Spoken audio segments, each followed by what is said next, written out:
This year marks the centenary of the end of the First World War and the formation of the RAF. To commemorate this, we collaborated with the local community, making thousands of crafted poppies. As our contribution, Sedbergh School will be making felt poppies. This year, the theme for the big show is play. Every people and member of staff have been asked to play with new materials to create a poppy.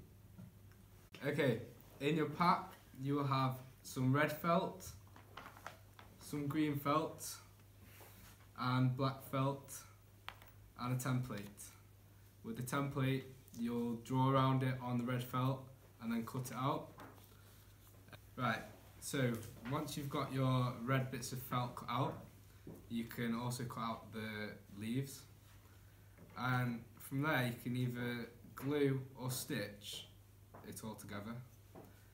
You'll also have the black, which you can cut out a little circle with, maybe add a little button like on some of these, and just slap it all together and you've got yourself a poppy. Okay, so here's Serena demonstrating a lovely cross stitch. This is one way you can stitch all of the petals and everything together. Such a lovely technique. Oh my god, it's not good. Just mute it.